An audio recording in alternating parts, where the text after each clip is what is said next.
Bismillahirrahmanirrahim. Assalamualaikum warahmatullahi wabarakatuh. Bertemu lagi kali ini di dalam pelajaran simulasi komunikasi dan digital. Masih di KI dan KD pertemuan awal. Jika dihitung sekarang adalah pertemuan kedua. Kita di sini akan membahas tentang algoritma, flowchart, dan mind mapping. Jika pertemuan sebelumnya kita telah membahas algoritma di tahap awal, maka kita akan melanjutkan pertemuan kali ini dengan pembahasan bentuk-bentuk penulisan algoritma.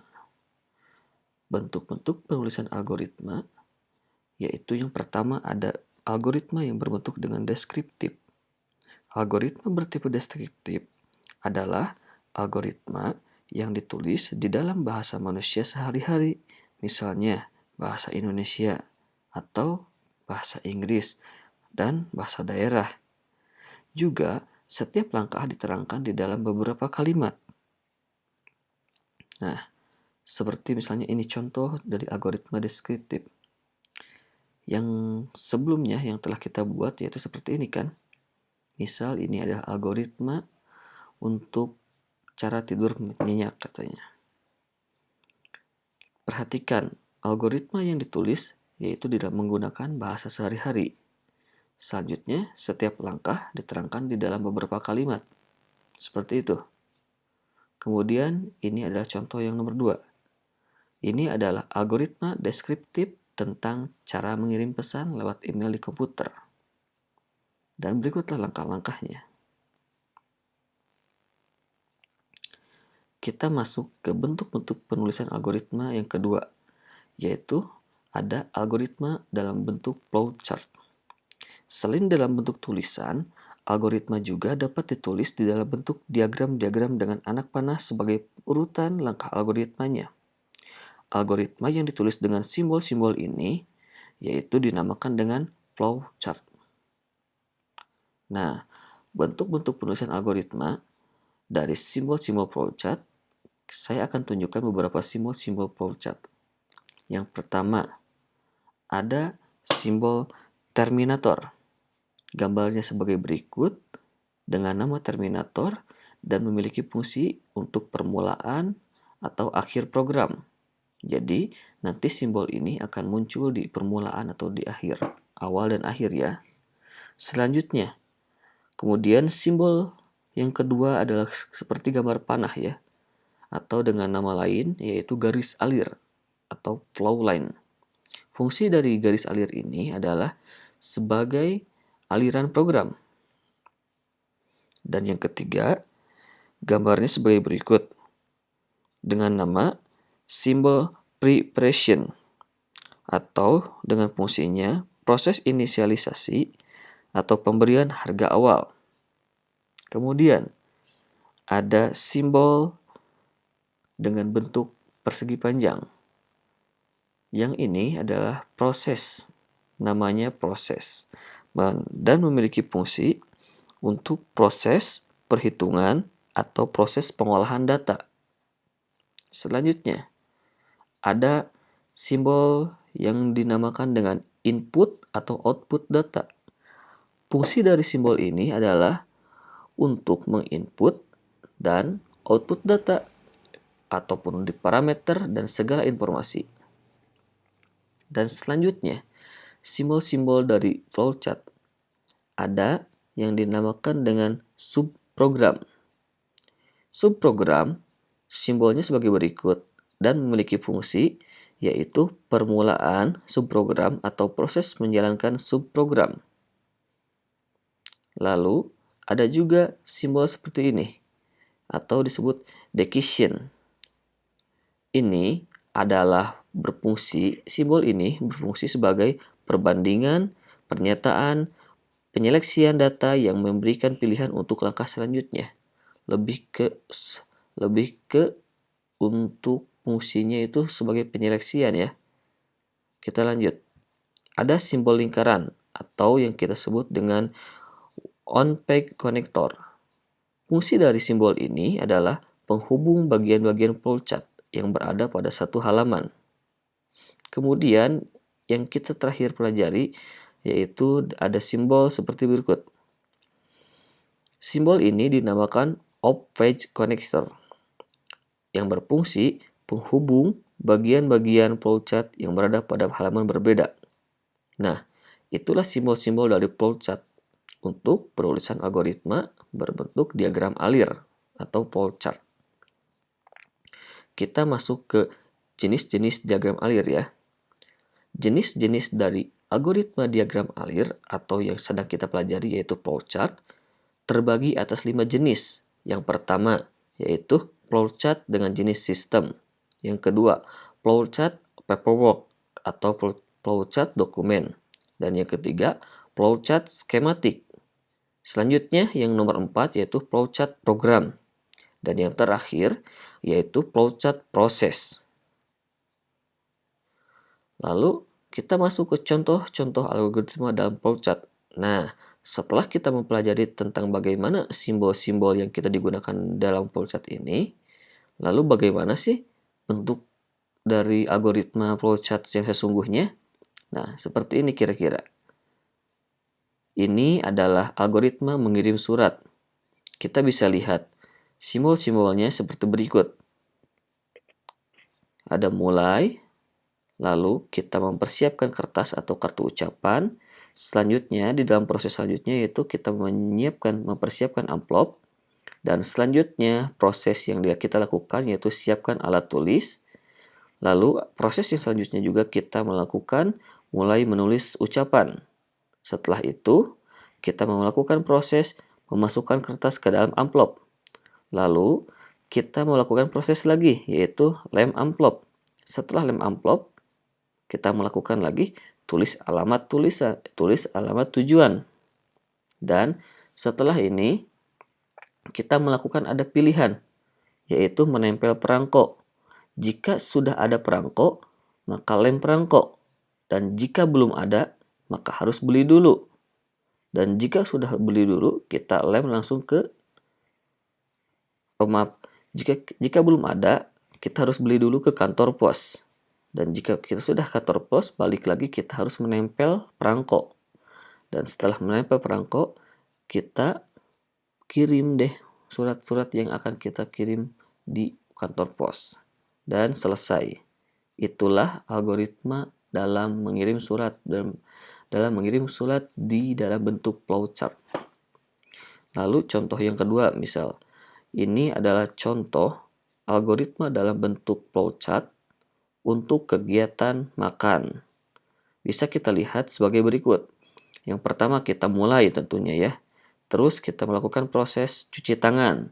Selanjutnya siapkan piring. Lalu proses selanjutnya ambil nasi, taruh nasi di atas piring. Dan proses setelah itu kita lakukan ambil lauk pauk, taruh di atas nasi. Dan setelah nasi dan lauk pauknya ada, kita melakukan proses selanjutnya yaitu ambil air minum di gelas. Setelah air minum kita dapatkan, proses selanjutnya yaitu membaca doa sebelum makan. Lalu kita makan dan setelah selesai makan, baca doa sesudah makan. Lalu proses yang terakhir yaitu cuci piring. Dan semua proses telah dilakukan, kita masuk ke dalam tahapan akhir yaitu selesai. Nah, seperti itu ya penulisan algoritma flowchart atau yang biasa kita sebut diagram alir.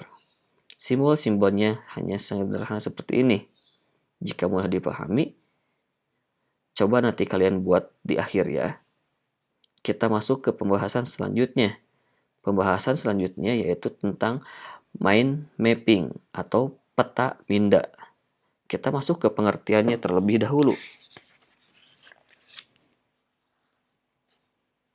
Nah, di dalam pengertian disebutkan, mind mapping atau peta minda adalah sebuah metode untuk mengelola informasi secara keseluruhan melalui pemetaan peta pikiran berbentuk percabangan yang dituangkan langsung ke dalam media tulis, baik pun kertas maupun digital. Mind mapping pada umumnya berupa suatu percabangan bagan-bagan. Manfaat dari metode pencatatan menggunakan mind mapping diantaranya adalah untuk mempermudah proses pengingatan, mempercepat proses pencatatan karena hanya menggunakan kata kunci. Oh iya, untuk Sejarahnya ya, mind mapping juga pertama kali dikembangkan oleh Tony Buzan, seorang psikolog dari Inggris. Mind map dibuat berdasarkan cara kerja otak dalam menyimpan sebuah informasi. Hasil penelitian menampilkan bahwa otak menyimpan informasi dalam sel-sel saraf dalam bentuk cabang-cabang, sehingga jika dilihat sekilas akan tampak seperti bentuk pohon dengan cabang dan rantingnya. Nah, seperti itu ya. Kita masuk ke manfaat. Manfaatnya apa sih kita membuat mind mapping atau peta minda ini? Yuk, kita gali lebih lanjut. Nah, berikut adalah manfaat dari metode pencatatan menggunakan mind mapping, yaitu tema terbe manfaat pertama yaitu tema utama terdefinisi secara singkat dan jelas. Dan manfaat selanjutnya, level keutamaan level keutamaan informasi teridentifikasi secara lebih baik dan hubungan masing-masing informasi secara mudah dapat dikenali, lalu lebih mudah difahami dan diingat, dan informasi baru dapat segera digabungkan tanpa merusak keseluruhan peta minda. Dan yang terakhir, manfaatnya yaitu mempercepat proses pencatatan karena hanya menggunakan kata kunci. Oke, setelah kita mengetahui manfaat dari pembuatan peta minda atau mind mapping, kita masuk ke bagaimana sih langkah mudah atau langkah-langkah membuat peta minda. Ya, jadi yang pertama, sebelum kita ingin membuat peta minda, kita harus pastikan yang pertama itu membuat subjek atau judulnya. Kita akan membuat judul apa? Dan yang kedua, lalu buatlah cabang-cabang utama terkait topik yang akan dibuat. Nah, setelah buat subjek, kita buat cabang-cabang utama terkait topik yang apa aja yang akan kita buat. Lalu yang terakhir, kembangkan cabang dari cabang-cabang utama. Nah, setelah kita buat judul, lalu kita buat subjudulnya atau cabang-cabang utamanya. Nah, setelah itu kita kembangkan deh dari cabang-cabang yang telah utama ya. Dan kita kembangkan deh dari cabang-cabang yang telah kita buat tadi. Gitu ya. Contohnya seperti ini misal. Kita memiliki peta minda yaitu dengan judul atau subjek alat transportasi. Lalu langkah kedua, kita buat cabang-cabang utama terkait topik yang dibuat. Yang mana nih? Ya, yang itu tuh. Ada udara, ada darat, ada air.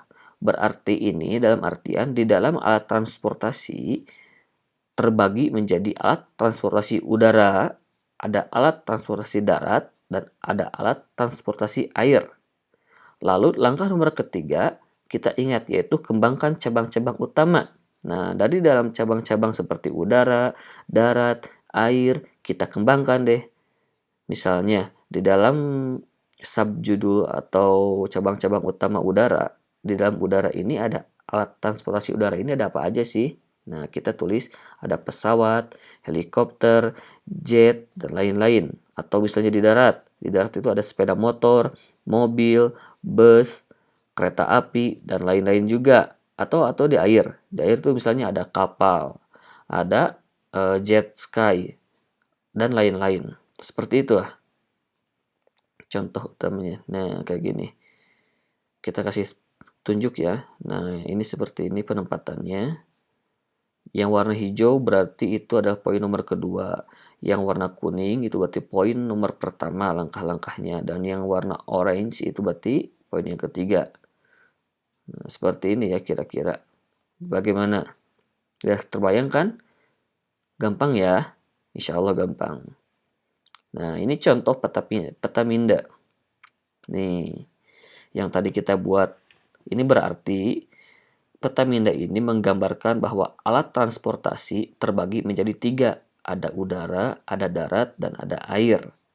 Di dalam sebagian bagian ini kita bisa tahu bahwa udara ini ada pesawat, ada helikopter, dan mungkin yang lainnya. Atau misalnya di bagian darat, alat transportasi di bagian darat itu ada apa aja? Ada sepeda motor, mobil, bus, dan lainnya bisa ditambahin ya. Lalu ada alat transportasi di bagian air, ada kapal, ada yang lainnya juga tadi. Nah, ini contoh yang kedua. Contohnya seperti ini. Ini tentang liburan keluarga. Sama saja halnya seperti yang tadi, cuman ini dibuat dengan desain dan dengan gambar yang lebih menarik. Kalau tadi kan hanya flat. Nah, kalau kalau ini lebih menarik dan lebih bagus untuk dibaca. Misalnya ini tentang liburan keluarga. Judul utama dari peta minda ini adalah liburan keluarga. Lalu subjudulnya atau yang kita biasa sebut dengan tadi itu apa? Cabang, cabang utama. Nah, cabang utamanya yaitu liburan keluarganya mau jalan-jalan kemana atau orangnya siapa aja. Terus aktivitasnya bagaimana aja. Terus perlengkapan yang dibawa untuk liburan keluarganya bagaimana atau siapa aja. Begitu. Dan yang selanjutnya di situ ada sub-sub judul dari cabang-cabang utama. Ada misalnya di kategori jalan-jalan. Mau jalan-jalan kemana nih? Ada pantai, ada mall, ada water park, atau ada taman. Nah, seperti itu ya. Atau bahkan di subjudul orang. Siapa aja yang bisa liburan keluarga? Nih, ada ayah, ada ibu, ada paman, ada sepupu, dan teman-teman. Misalnya seperti itu. Lalu kita lihat ke aktivitas. Aktivitasnya bagaimana sih cabang-cabang utamanya untuk dijelaskannya lagi yaitu ada misalnya aktivitasnya kita bisa berkuda nih pas liburan atau bisa renang, bisa belanja atau main bola. Nah, seperti itu ya. Ada juga perlengkapan. Apa aja perlengkapan yang harus dibawa selama liburan keluarga? Ya, misalnya kita harus membawa sepatu, kaos atau baju, baju renang jika ingin berenang, sendal, topi. Ya, seperti itu. Dan ini yang disebutkan dengan peta minda.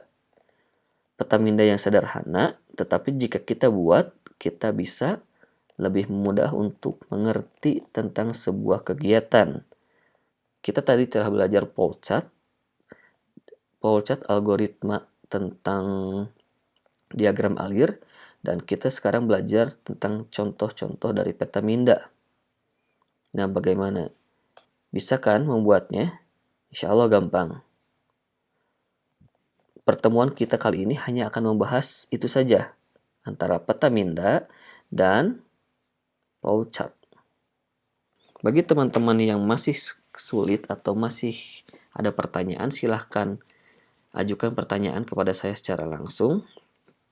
Dan untuk pertemuan kali ini saya cukupkan sampai di sini. Mohon maaf jika ada kekurangan dan apa ya, nanti ada tugasnya kita download aja langsung ya di SSA. Oke, akhir kata saya ucapkan Assalamualaikum warahmatullahi wabarakatuh.